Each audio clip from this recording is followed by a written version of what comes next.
my channel. It's me, Sunday. And yeah, for today's video, mag-unboxing tayo or mag-share ako sa inyo ng bago kong binili na microphone. Pero, natanggal ko na siya na sa wrap, pagka-wrap niya, or sa plastic. Dahil may plastic pa siya nung binili, diba? So, natanggal ko na dahil nag-post na ako sa page ko. So, pinakita ko lang yung laman. And for this video naman, ipapakita ko sa inyo yung kung paano natin ito test and check pa natin mabuti kung ano ba yung nabili kong microphone. So yes, so di na natin patatagalin. This is it. Actually, nung nag-check ako sa Orange app, sa Shopee ng microphone, so, syempre, ang gusto natin ngayon is yung wireless. Dahil before, bumili ako na microphone na kinakabit pa sa cellphone, yung may wire. And, iba pa yung cellphone ko noon. So, iba pang model. Yan. Ngayon, nag-upgrade na tayo. And syempre, mas more convenient na rin yung hinahanap natin. So, yung convenience ng isang gadget na yung hinahanap natin. Yan. But, dahil naman gusto ko munang i-test yung mga microphone, wireless microphone, kung masasani ba ako or what, diba? Gusto ko munang i-test. Syempre, naghanap muna tayo ng budget-friendly na microphone and, yeah, yung maganda na rin, syempre. So far, nung mga tumingin ako ng reviews, dun sa shop na binilhan ko, okay naman yung feedback ng mga bumili. So, to show you guys, ang binili ko ay TNW wireless lavalier microphone. Yan. So, yan. Bali, dalawa yung mic nakasama. So, this is A3. Yan, A3 siya. TNW A3 wireless lavalier microphone. So, dito ito yung box niya. Pero, nung binili ko siya, naka-plastic pa siya. And, makikita mo dito yung colors na available. So, we have black, which is yung binili ko. Yan. Yan, makikita mo dyan, black, pink, and ano to? Beige, white, and pink. Ito, rose pink pala to, tas and then may pink din. Yan. Ito siya makikita. Then, sa other side, Duck Love Service Trust. Diba? And yeah, that's it. So, open na natin. Yes, that's it. This is the box. Yan. Yan yung una makikita. Okay. Then, when you open it, yan. Papel lang siya. And then, may kasama siyang lalagyan. Para pagka ilalagay mo siya sa bag, meron pa siyang protection. And then, next, ito na yung mic. 1, 2. And then, ito yung isasaksak mo. And then, this is the clip, and the magnet. And then, this is the cord. Ayan, cable. Kasama siyang cable. So, open natin yung cable muna. Ayan. Type-C, yung cable niya. Uy, ito na, nandito na rin pala nakasingit yung ating pang-cover. Yan. So, dito may nakikita akong papel. Wait, mamaya natin ito i-share.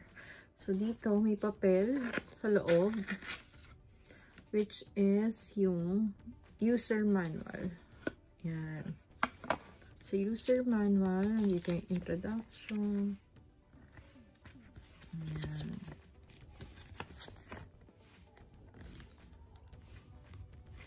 And then,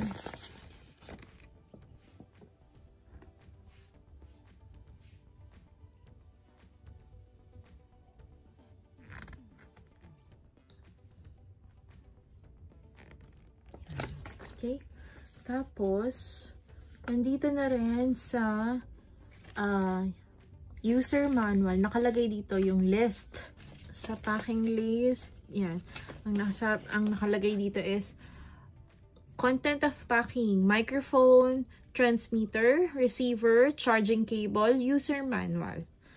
So, yeah, hindi niya sinama yung clip. Pero, it's okay. Ayan. And then, this is the clip. So, isa-isayin natin. Mayroon dito maliit na certificate. I'm not sure kung para. Certificate lang. Siguro for authenticity. I guess. Yeah. So, dito, ito yung clip. Sinasabi ko. So, sa clip, may magnet na siya sa likod. Yan. Dalawa yan. And this magnet, ito yung sasabit sa kanya.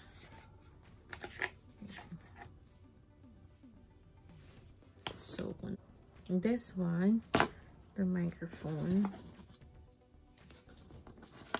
Gusto mo, naka-magnet lang siya sa'yo. So, ganyan mo lang siya. And yeah, yan na yun. Yan, ganyan na siya. So, next, pwede mo naman siyang, ito yan ha, dalawa. So, dahil dalawa yung mic, dalawa siya. And, pag clip naman, ito siya. I-clip mo lang yung, yan. Ulit. Clip lang. Yan. Okay. So, try natin. Kunyari sa necklace. Yan. And then, yay! Hello, guys! Ganyan, diba? I'm not sure kung madali ba siya malagdag, pero we'll see. So far, yan. Yan yung kapit ng magnet niya.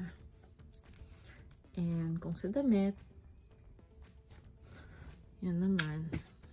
Mabilis lang siya malagay. So, ganyan. Wait. You need na may force pa talaga para matanggal. So, natanggal yung buong clip. Kasi hinila ko siya ng puwersa. Pero, pagka ganyan lang, hindi naman siya tatanggal agad. Okay? So, try na natin gamitin sa cellphone ko. Kasi, yun ang ginagamit ko for vlogging, yung cellphone. And, yeah. Itatry na natin siya. Gagamitin na natin yung receiver. Ito, which is this one. So, syempre, tatanggalin muna natin yung plastic. Yan.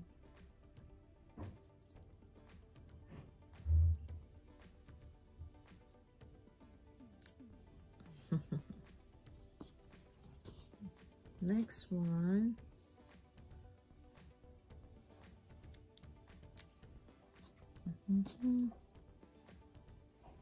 Yan. Then sa microphone.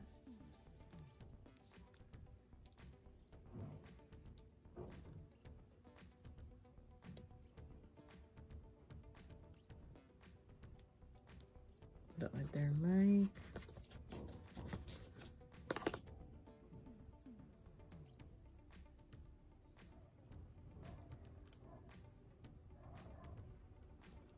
May nakikita pang small plastic dito. So, for now, hindi ko muna siya tatanggalin. Yan. So, based sa user manual, step 1 is to connect the receiver to phone with interface. So, i-connect muna natin. And then, next is press switch key of microphone. The indicator light turns green and the power is turned on. And then, step 3, the indicator light of receiver keeps always on. And then, open the phone camera, live app, or other apps. And then, to use the microphone to receive the sound. That's it. So, sundan na natin. So, first one daw ay i-connect natin tong receiver.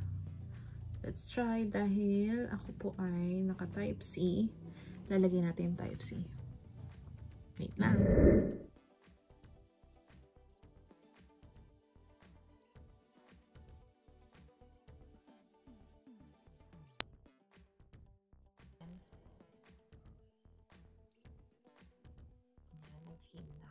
Yan na. Yan ang aking voice kapag naka-power on na. And ikakabit natin to.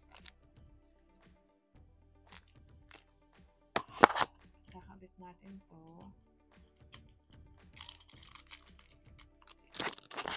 So, ikakabit natin to. May magnet din siya sa gitna. So, dagdag siya protection para sa noise, background noise. Yan. This is my voice kapag may mic na. Try naman natin i-clip siya habang nagsasalita ako. So,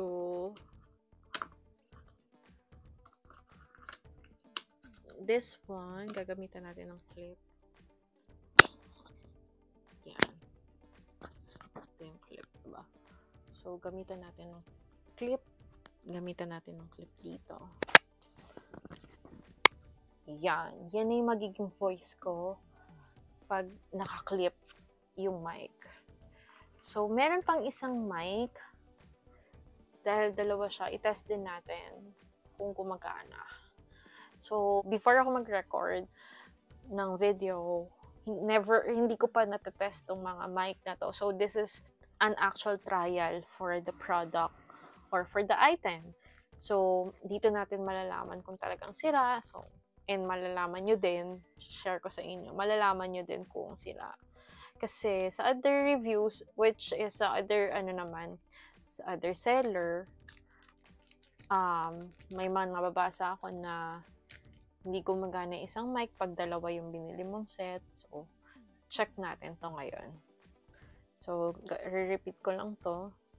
And, this time, ita-turn off ko to and then ito yung ita-turn on natin. Okay? So, makikita nyo. Yan. Naka-turn on yan. Naka-turn on yan and ita-turn off ko.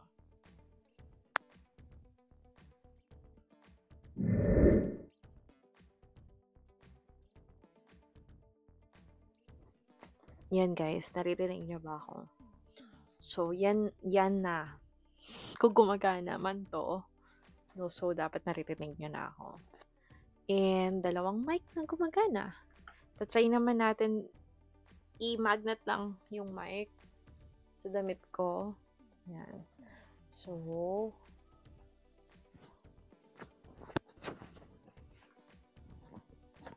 igit na natin. So, yan na.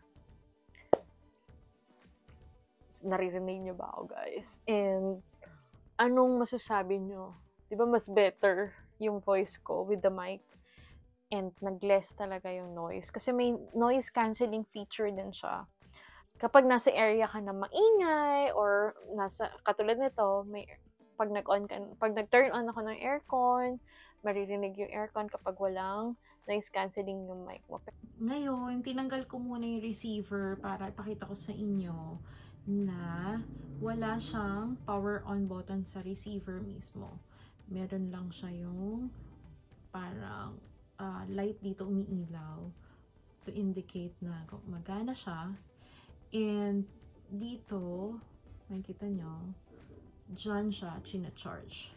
So, yung cable natin, yan, type C, yan yung mag-charge sa kanya. And,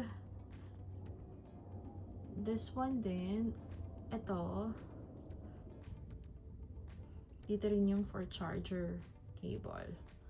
So, yan. That's it, guys. Bago ko pala ibalik, hindi nakalimutan kong sabihin sa inyo, yan, yung receiver natin, pwede siyang type C, And pwede yung sa pang iPhone na Lightning. Yan. Ganyan. Diba? So, kung ano yung phone na gamit nyo, compatible siya. Balik ko lang yung ating receiver. So yeah, I think that's all for our video, guys. So sa ating review, parang natuwa naman ako dahil hindi siya defective yung ating item and it's working talaga. Pinakinggan ko na yung audio quality niya is maganda naman. So masaya naman ako. I'm happy naman with my purchase. So ilalagay ko na lang yung link kung saan ko siya binili. And then, I think that's it, guys. So may magagamit na tayong mic for vlogging natin. So yeah, thank you so much guys for watching. I hope you watch my videos, my vlog. Please don't forget to subscribe on our channel for upcoming videos and click the notification bell na rin para ma-notify kayo kung may bago kaming videos. So yun lang guys. Thank you for watching. Bye!